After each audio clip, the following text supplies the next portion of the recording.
हे ब्रह्मदेव, आप सबका मुझे इस तरह पुकारने का कोई विशेष कारण? प्रभु, देवी पृथ्वी रावण के अधर्म से त्रस्त होकर आपसे सहायता मांग रही है।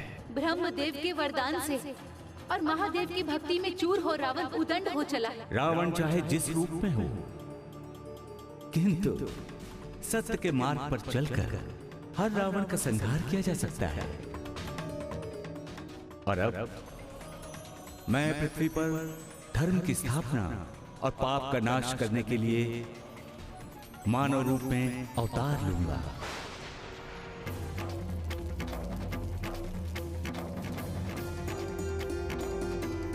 हे सूर्य कुल नंदन, ये पवित्र खीर आप अपनी रानियों को खिलाइए।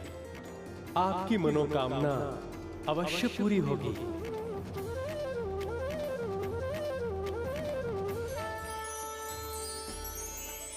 ऐसे गुणवान और शीलवान बालक का नाम होगा राम। राम राम।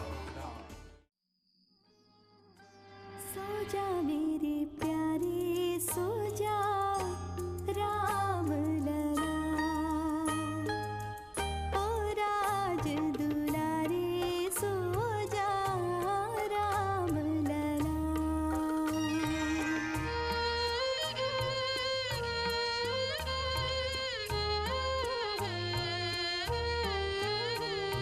जन्मों तपस्या करके मैंने की जो पुण्य कमाई, उसके ही प्रतिफल में प्रिय राम महानिधि पाई। सुख पाके मोहे सुख में डूबो जा राम लला, सो जा मेरे प्यारे, सो जा राम लला। राम लला राज दुलारे, सो जा राम लला।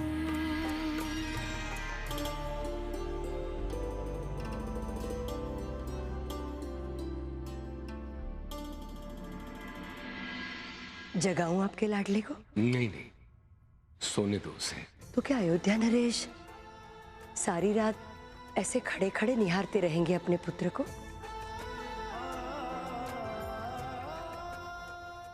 थक जाएंगे महाराजा। संसार का ऐसा कौन सा पिता होगा भला जो राम जैसे पुत्र को देखने में थक जाए।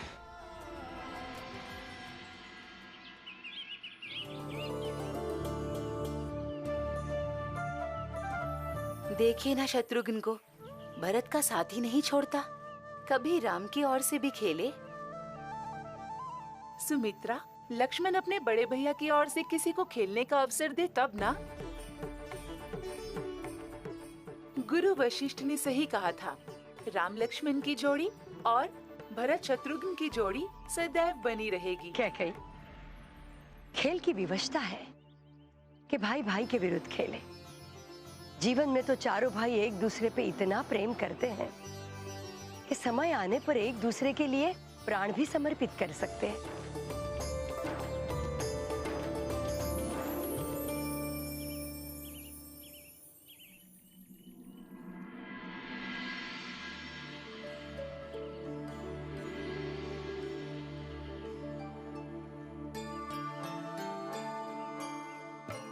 भैया सत्य बोलना, आपने कहीं जानबूझकर विजय स्तंभ के भीतर नहीं डाला ना?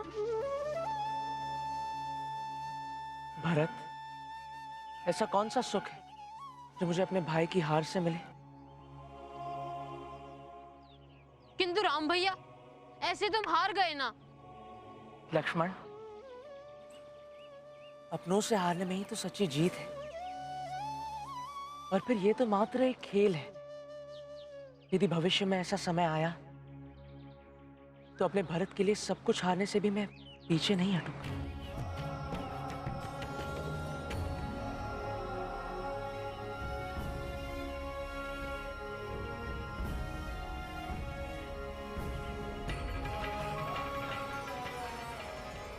आरंभ करें।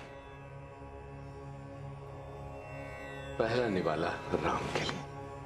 लो पुत्र।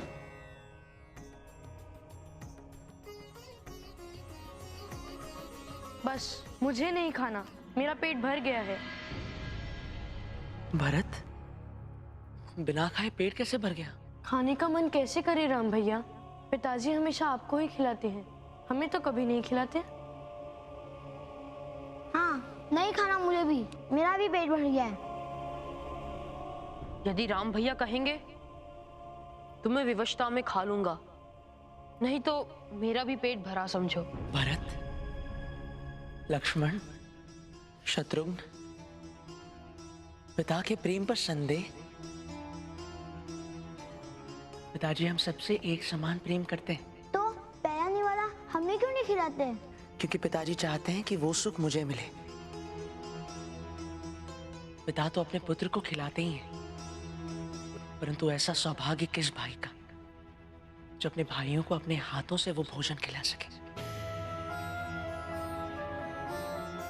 लो भरत, ये निवाला तुम मेरे हाथ से खा लो।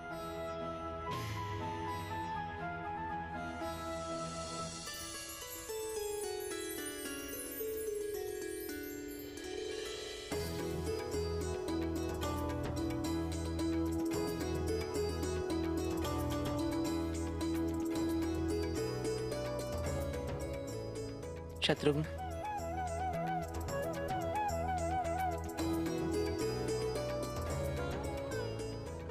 राम ने हमारी सारी चिंताएं दूर कर दी। अयोध्या नरेश रघुकुल वीर को किस बात की चिंता?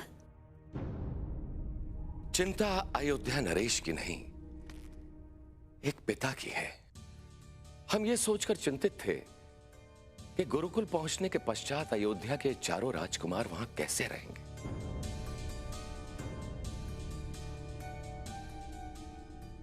किंतु आज हमने ये जाना कि राम सबको संभालने का सामर्थ्य रखता है। गुरुकुल? हाँ, गुरुकुल।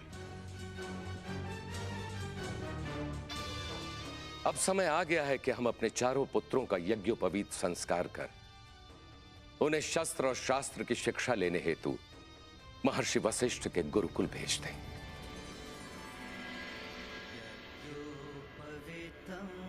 परमं पवित्रं प्रजापतेर्यत् सहजं पुरस्तात् आयुष्यमग्र्यं प्रतिमुञ्च शुभ्रं यज्ञोपवीतं परमस्तु तेजः।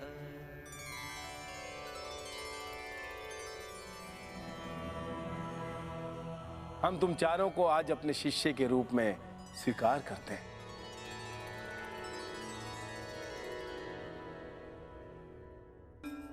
आयुष्मान भव। है शिष्यों, गुरु की पदवी भले ही सबसे ऊंची मानी गई हो, किंतु तुम लोगों को सदैव गुरु के गुणों को ही अपनाना है, गुरु के अवगुणों को नहीं। आज और इसी क्षण से तुम सब की शिक्षा आरंभ होती है। इस यज्ञोपवीत के 3 तार हैं और ये संपूर्ण संसार भी 3 गुण लिए हुए हैं, सत्य, रज और तमस। इस यज्ञोपवीत के द्वारा एक गुरु अपने शिष्यों के शरीर को इन्हीं 3 गुणों में बांधता है। अब तुम चारों मेरे साथ इस संसार के मूल मंत्र का जाप करो।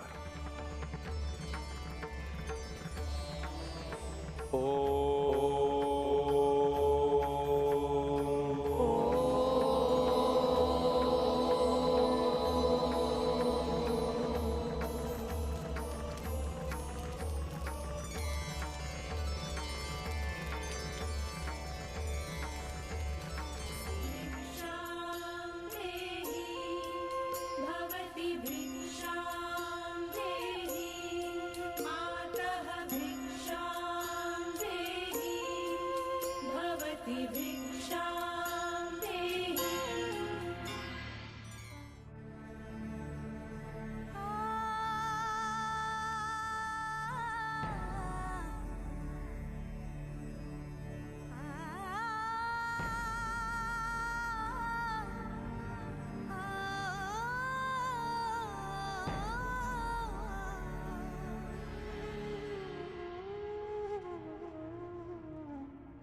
अब चारों ब्रह्मचारी गुरुकुल के लिए प्रस्थान करेंगे। शिष्यों, गुरुकुल जाते समय अपने माता पिता या अपने घर को मुड़कर देखना मना है। मुनिवर, गुरुकुल अभी? हाँ महारानी, नीति के अनुसार इन्हें भिक्षा प्राप्त करते ही इस भिक्षा को लेकर गुरुकुल में गुरु मैया के चरणों में अर्पित करना होगा। मुनिवर, मैं रथ तैयार करवा देती हूँ। नहीं महारानी, अब ये चारों हमारे शिष्य हैं। अब ये पैदल नंगे पांव चलकर हमारे साथ गुरुकुल जाएंगे, क्योंकि एक ब्रह्मचारी के लिए किसी भी प्रकार की सवारी वर्जित है।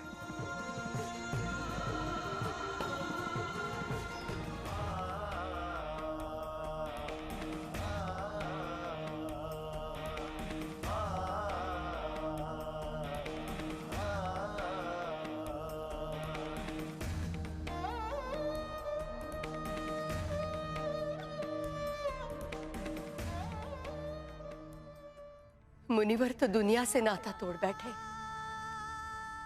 और हम तो नहीं ना। हमारी ममता को तो देखते, यज्ञ करते ही ले गए उन्हें। वो भी पैदल, उनके छोटे छोटे पांव, उनमें जब कांटे और कंकर चुभेंगे तो पीड़ा ना होगी उन्हें। मानती हूँ गुरु का अधिकार है अपने शिष्यों पर, किंतु हमारा अपनी संतानों पर जो अधिकार है उसका क्या?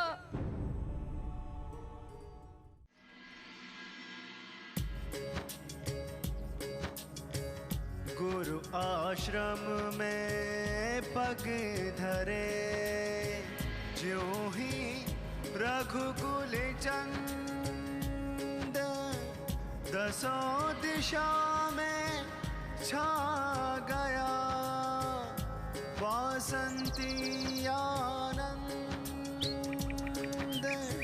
पुष्प खिले वसुधा हसी, पशु पंछी हर्षाए। क्षण भर में क्या हो गया, गुरु माँ समझ ना पाए, गुरु माँ समझ ना पाए।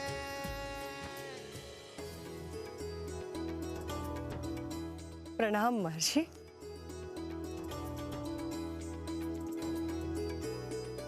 प्रणाम गुरु माता। प्रणाम गुरु माता। तुम राम हो ना? तुमने कैसे जाना कि मैं गुरु माँ हूं? एक पुत्र अपनी माँ को कैसे ना पहचाने गुरु माता। आपकी आंखों में हमें देख जो ममता है, उसी ने आपके सारे भेद खोल दिए।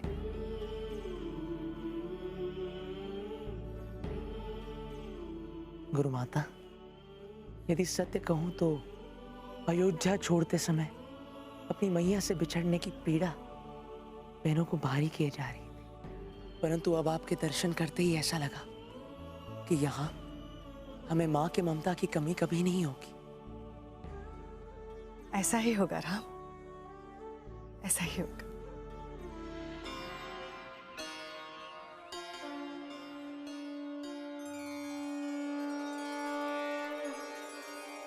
हे शिष्यों, हमारा ये शरीर 5 तत्वों को मिलाकर बना है। अग्नि, अग्नि, अग्नि, वायु, वायु, जल, जल, जल, पृथ्वी और आकाश। शिष्यों, ये 5 तत्व नश्वर नहीं है, किंतु 5 तत्वों से मिलकर बने इस शरीर से अधिक नश्वर कुछ नहीं है। इन 5 तत्वों का हमारे शरीर में संतुलित होना अति आवश्यक है, और उसके लिए अनिवार्य है कि हमारा वातावरण, हमारे विचार, हमारा आहार सात्विक हो। हे गुरुदेव, पिताजी ने हमें कहा था कि गुरुकुल में नंगे पांव रहना पड़ेगा और यह भी कहा था कि धूप और बरसात में वहां छाते नहीं मिलेंगे। ऐसा क्यों गुरुदेव? हे लक्ष्मण, क्योंकि वो जानते थे कि गुरुकुल में विद्यार्थियों को जीवन के हर अच्छे व बुरे समय से सामना करना सिखाया जाता है। समय बड़ा बलवान होता है, वो कब महल में रखे कब वन में, कोई नहीं जानता।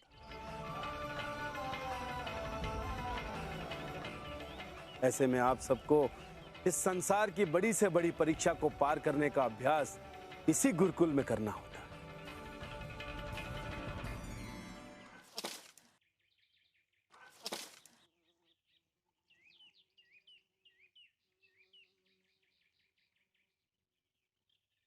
भरत, लक्ष्मण, शत्रुघ्न, अब हमें अपने वस्त्र धोने हैं और उसके उपरांत सारे गुरुकुल की सफाई भी तो करनी है। राम भैया, ये सब हम कल नहीं कर सकते हैं।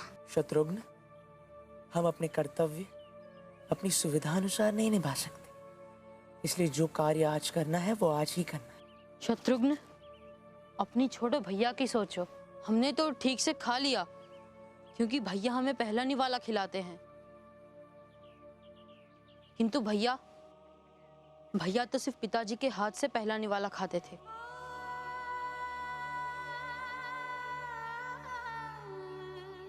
और ना ही ठीक से सोए भैया। माता कौशल्या की लोरी के बिना नींद कहाँ आती है इन्हें। तो अपनी छोड़ो और भैया की सोचो। क्षमा कर दीजिए भैया। कोई बात नहीं शत्रु, चलो अपना कार्य पूरा करते।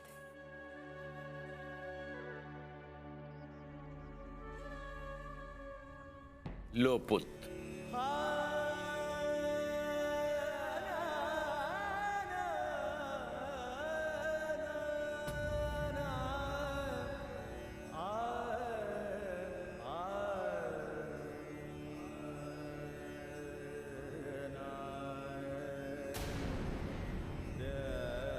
महाराज,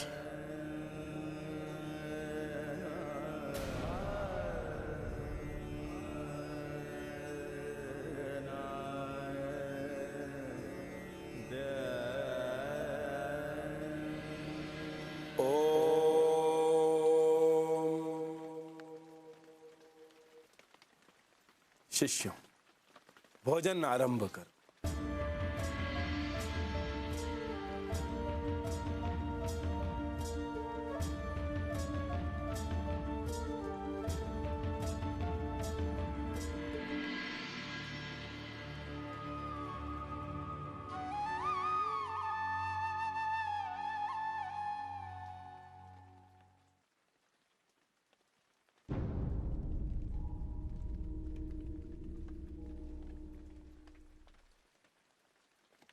राम, ये पहला निवाला तुम्हें।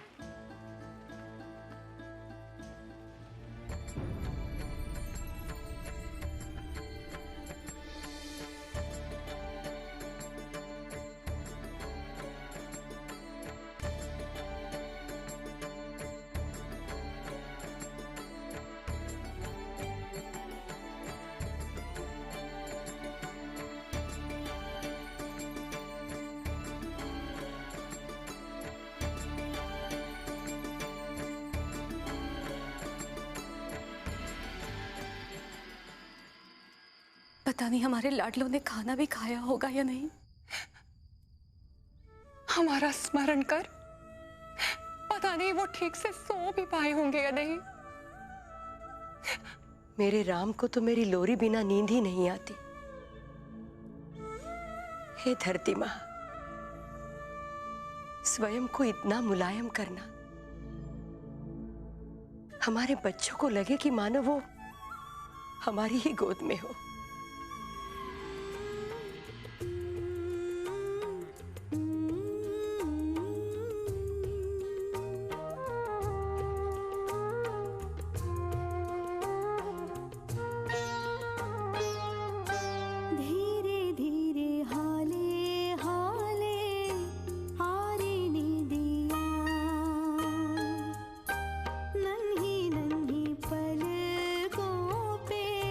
छारी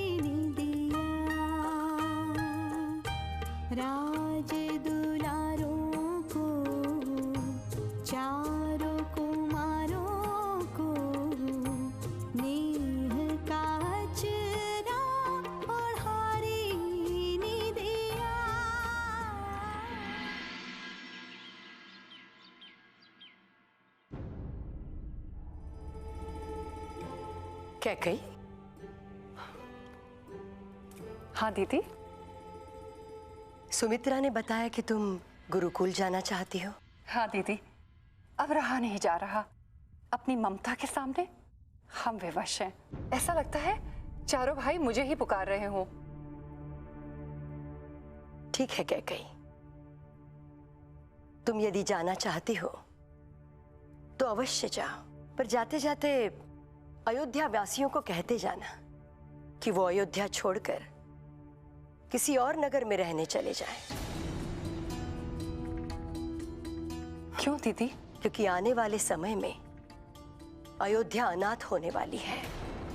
अतः अपने घर, अपनी बहू बेटियां और अपने धन की रक्षा स्वयं करें। और ये भी कह दीजिए कि वो लज्जित होने के लिए भी तैयार रहे, क्योंकि उनके अज्ञानी राजकुमार जब कल राजा बनेंगे तो समस्त संसार के सामने स्वयं का सर और उनका सर भी झुका देंगे।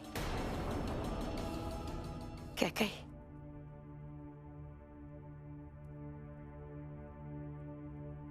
हृदय तो हमारा भी टूट रहा है, छलनी हो रहा है, पर इस मां ने ममता में विवश होकर अपने राजकुमारों को दुर्बल कर दिया, तो न जाने कितनी माओं को अपने पुत्र को खोना पड़ेगा। अतः अपने पुत्रों के साथ साथ अयोध्या के भविष्य के लिए अपनी ममता पर अंकुश लगाएं। प्रणाम गुरुदेव, आपने बुलाया? राम, गुरुकुल में शिष्य क्यों आते हैं? शस्त्र और शास्त्र की शिक्षा पाने। गुरुकुल में शिष्य के संबंध? मात्र गुरु और शिष्य के। शिष्य का पत्र? मात्र एक शिष्य का। फिर क्यों एक शिष्य होकर गुरु माता के साथ माँ और पुत्र के संबंध स्थापित कर रहे हो? क्यों भोजन करने से पूर्व एक निवाला अपनी गुरु मैया के हाथ से खाते हो? क्यों उनसे लोरी सुने बिना तुम्हें नींद नहीं आती? राम, तुम यहाँ पर शिक्षा और शक्ति हासिल करने आए हो या अपनी दुर्बलता को सहलाने? इस गुरुकुल में केवल शिष्य ही रह सकते हैं राम, अयोध्या के राजकुमार नहीं।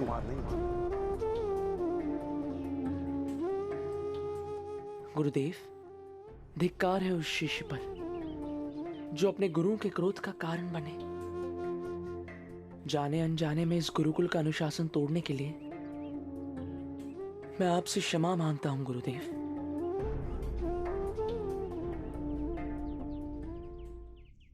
उठो राम। राम, तुम्हें आने वाली पीढ़ियों के सामने गुरु व शिष्य के संबंधों का उदाहरण बनना है पुत्र। उन्हें यह सिखाना है कि यदि ईश्वर और गुरु दोनों सामने खड़े हों तो पहले गुरु को प्रणाम करो, अपने आप को पहचानो राम, अपने आने का कारण कभी ना भूलो। गुरुदेव, आप जैसे गुरु के होते हुए मैं अपने मार्ग से कभी नहीं भटकूंगा। तथास्तु पुत्र।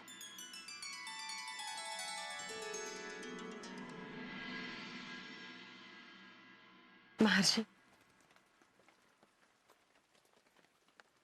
आप राम को क्यों डांट रहे थे? अरुंधति, यदि पत्थर को तराश कर मूर्ति बनाना हो तो उस पर प्रहार करना ही पड़ता है। हम अपने शिष्यों को दुर्बल नहीं, कर्तव्य कठोर बनाना चाहते हैं। महर्षि, कर्तव्य कठोर बनाइए, किंतु कठोर हृदय मत बनाइए। एक राजा के हृदय में भावनाएं ना हो तो प्रजा की पीड़ा कैसे समझेगा? जैसे पत्थरों पर वर्षा का कोई प्रभाव नहीं पड़ता, वैसे ही एक कठोर हृदय पर किसी के आंसुओं का क्या प्रभाव पड़ेगा महर्षि? आपने तो आज एक गुरु को ही शिक्षित कर दिया देवी। आप एकदम सत्य कह रही हैं। यदि किसी राजा के हृदय में भावनाएं ही नहीं होंगी तो वो भला अपनी प्रजा के दुख को कैसे समझेगा?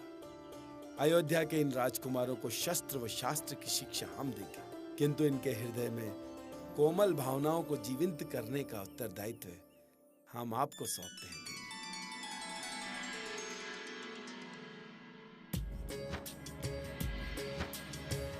गुरुवर से चहु भ्रात ले, अस्त्र शस्त्र का ज्ञान,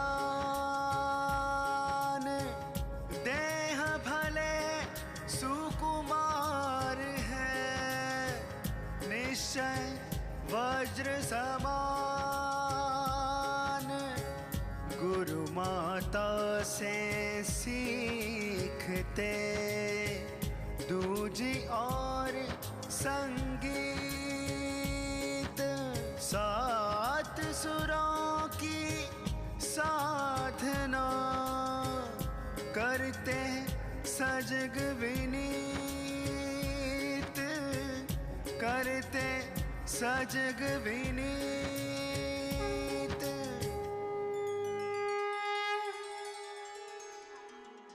महर्षि वशिष्ठ ने यह संदेशा भिजवाया है कि आपके पुत्र अब बड़े हो गए।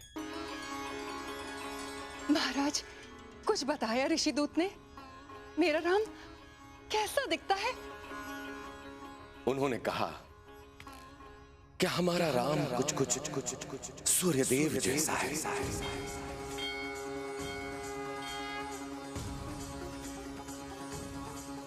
क्योंकि सूर्य का तेज उसके मुख पर है।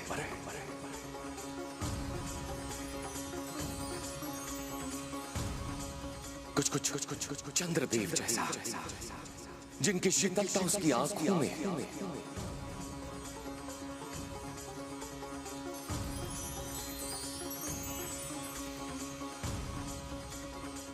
कुछ जलदेव जैसा निर्मल।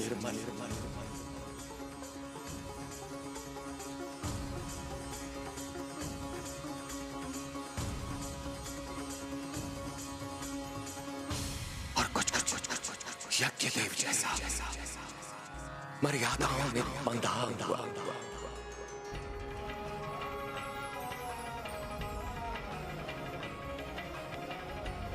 महाराज, और क्या प्रशंसा की राम की उन्होंने? कैसी माता हैं आप, मात्र सुनना ही चाहती, अपने पुत्र को देखना नहीं चाहती। स्वामी, आप हृदय की धड़कन बढ़ा रहे हैं। क्या आप ये कहना चाहते हैं कि राम, हमारा राम राजभवन आने वाला है? राम आने वाला नहीं, हमारा राम राजभवन में ही है। राम राजभवन में?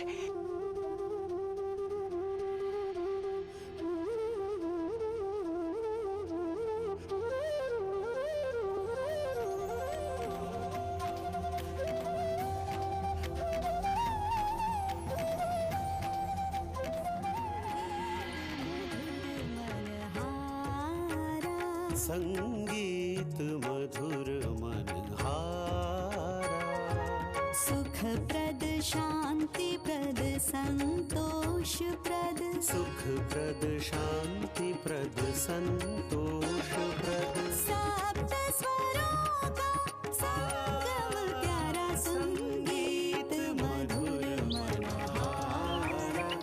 देवी पार्वती, देखिए श्री राम के ताल पर तो सारी सृष्टि नृत्य कर रही है।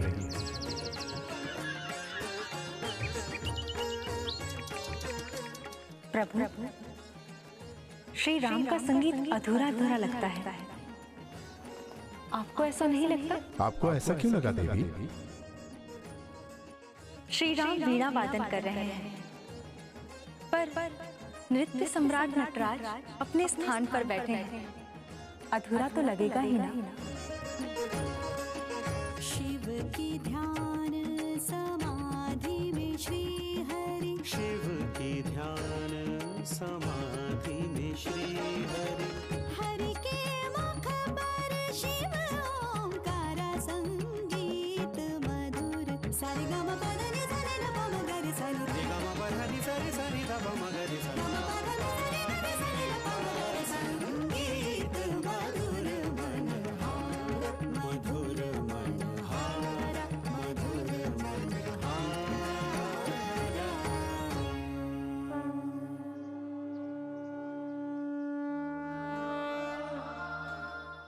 प्रिय शिष्यों, आज हम तुम्हें ऐसी विद्या सिखाएंगे जो शरीर ही नहीं, मन को भी स्वस्थ व सबल रखने में उपयोगी होगी। और उस विद्या का नाम है योग। प्रकृति ने शरीर तो सूक्ष्म चींटी से लेकर विशालकाय हाथी तक को दिया है, किंतु मानव शरीर की अपनी एक बहुत बड़ी विशेषता है कि हमारे शरीर में आध्यात्मिक शक्ति है। किंतु ये सभी शक्तियां मानव शरीर में सोई अवस्था में होती, जिन्हें जागृत किए बिना इनका लाभ नहीं उठाया जा सकता। शिष्यों, इन आध्यात्मिक शक्तियों के शरीर में 7 केंद्र होते हैं। उन सभी केंद्रों के बारे में आज हम तुम्हें बताएंगे।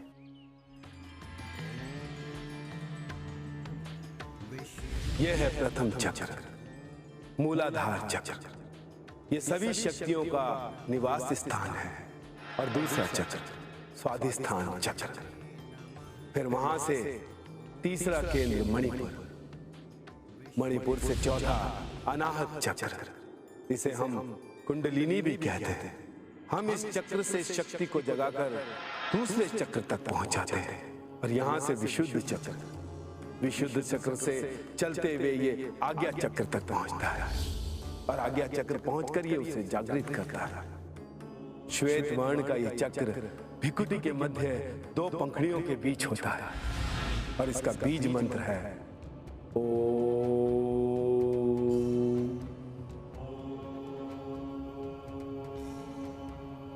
शिष्यों, यदि इन आध्यात्मिक शक्तियों का दुरुपयोग किया जाए तो ये साधक को कुमार्ग पर ले जाकर इस संसार के सर्वनाश का कारण बन सकती है।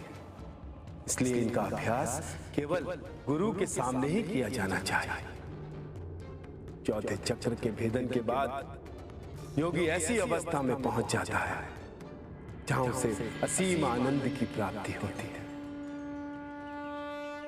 फिर वह योगी जहां बैठ जाए वही तीर्थ स्थल बन जाता है। और जो कह दे वही शास्त्र कहलाता। राम, भरत, लक्ष्मण, शत्रुघ्न, हमारा ये जीवन प्राणवायु से बने ओंकार धनुष के समान है और हमारे कर्म इसके बाण हैं। गुरुदेव, तो हमारा लक्ष्य क्या हो? हे राम, लक्ष्य तो हम सभी का एक ही है, परमात्मा। शास्त्र कहते हैं कि यज्ञ से बड़ा कुछ नहीं होता, किंतु जो परमात्मा को पा लेता है वो ये समझ जाता है कि इस संसार में दीन दुखियों के दुख हरना और किसी भूखे को भोजन कराने से बड़ा यज्ञ इस संसार में कोई और नहीं है। धनु विद्या के धनी श्री राम को धनुर्वेद गुरुदेव पढ़ाते। जिनके हाथ में लक्ष्य है सिद्धि है, लक्ष्य और सिद्धि उन्हें समझा।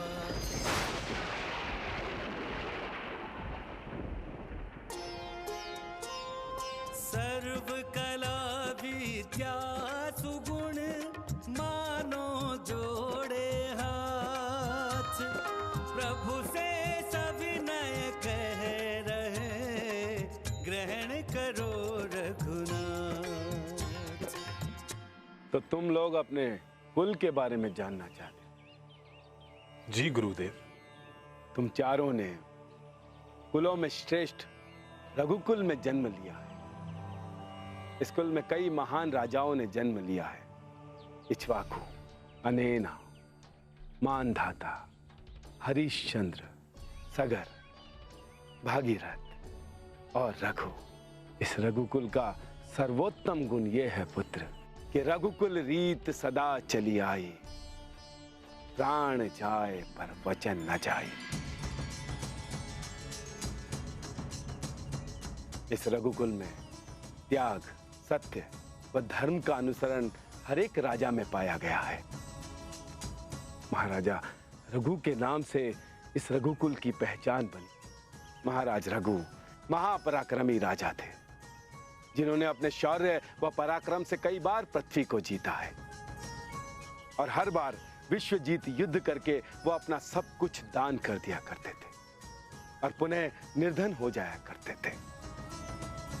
और ऐसी निर्धनता के समय में वो नगर के बाहर एक कुटिया में रह रहे थे। तभी कौत्स नाम के एक ऋषि कुमार उनसे मिलने वहां पहुंचे।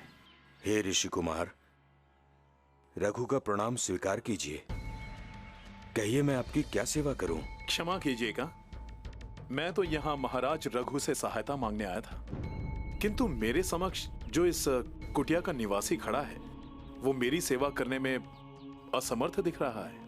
ऋषि कुमार, मात्र अवस्था बदली है। राजा रघु और इस रघु के सामर्थ्य में कोई परिवर्तन नहीं आया। बताएं, क्या कार्य है? मुझे अपने गुरु को गुरु दक्षिणा देने के लिए 14 सहस्त्र स्वर्ण मुद्राओं की बहुत आवश्यकता है, किंतु लगता है कि आपके द्वार से निराश ही लौटना पड़ेगा। आप 14 सहस्त्र क्या 14 स्वर्ण मुद्राएं देने के योग भी नहीं लग रहे। आज्ञा दीजिए। रुकिए ऋषिवर,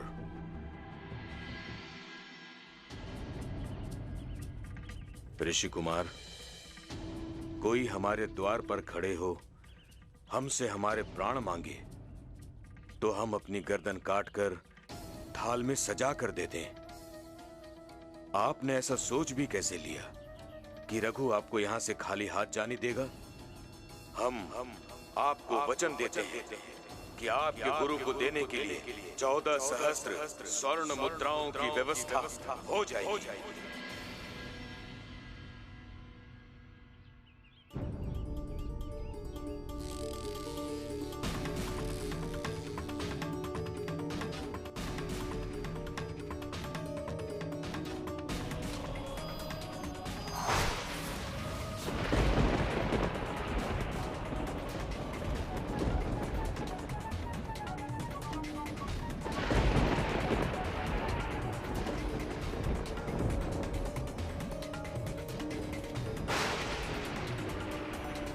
हे कुबेर देव,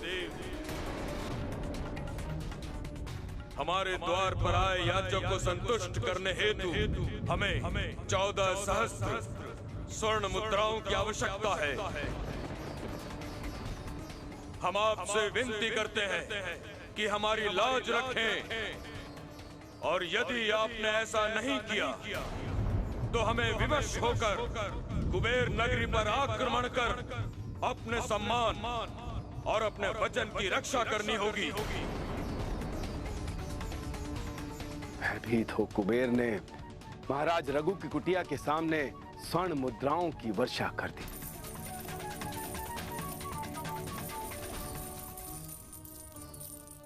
ऋषि कुमार, आपसे इतना ही निवेदन है कि भूल कर भी कभी ऐसा मत सोचिएगा कि राजा रघु के द्वार से कोई निराश लौटेगा। ऐसे महान राजा के वंशज हो तुम राम। अब इस कुल का मान सम्मान तुम्हारे ही हाथों में है पुत्र। हे गुरुदेव, मैं अपने भाइयों के साथ मिलकर आपको वचन देता हूं, मैं और मेरे भाई ऐसा कोई कर्म नहीं करेंगे जो इस महान कुल की प्रतिष्ठा को कलंक लगाएगा। हमारे पूर्वज गर्व करेंगे कि उनकी कुल की धरोहर हमारे हाथों में है। तथास्तु। महाराज दशरथ तो दिन रात चित्र निहारने में ही लगे रहते। हाँ महारानी, किंतु अब हमने ये निर्णय किया है कि हम इस चित्र को यहां से हटवा देंगे। महाराज, ऐसा क्यों? क्यों देखें हम इसे? कोई तो कारण बताइए, क्यों देखें अब और हम इस चित्र को?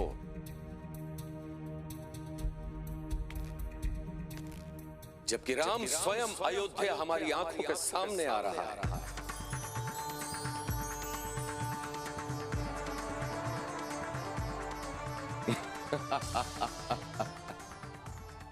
ये क्या कह रहे हैं आप महाराज? हम सत्य कह रहे हैं देवी। गुरु वशिष्ठ ने यह सूचना भिजवाई है कि हमारे चारों पुत्रों की गुरुकुल शिक्षा पूर्ण हुई।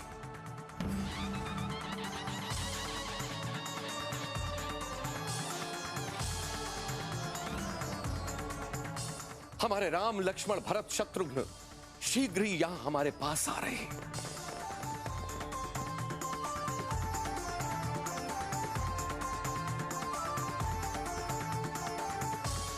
समावर्तन होते ही हमारे चारों राजकुमार राजवस्त्रों में अयोध्या का उज्जवल भविष्य बनकर लौट रहे हैं।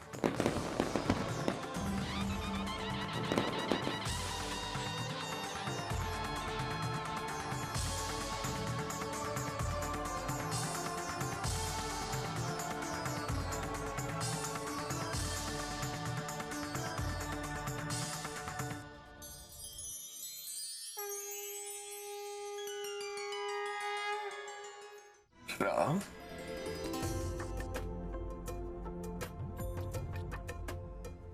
आज्ञा करें भगवान, क्या सेवा करूं आपके? राजपुत्र चाहिए। राजपुत्र? ज्येष्ठ राजपुत्र। राम, तुम्हें ब्रह्मर्षि के साथ इनके आश्रम जाना है। जो आज्ञा पिताजी।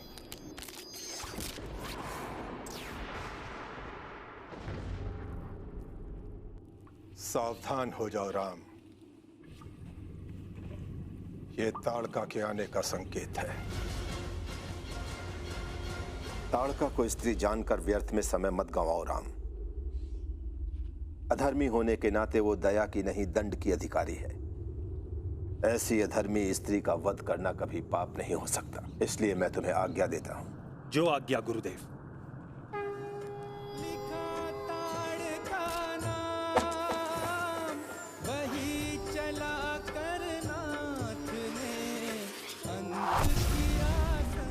हम चाहते हैं कि तुम दोनों हमारे साथ मिथिला चलो। जो आज्ञा गुरु श्रेष्ठ।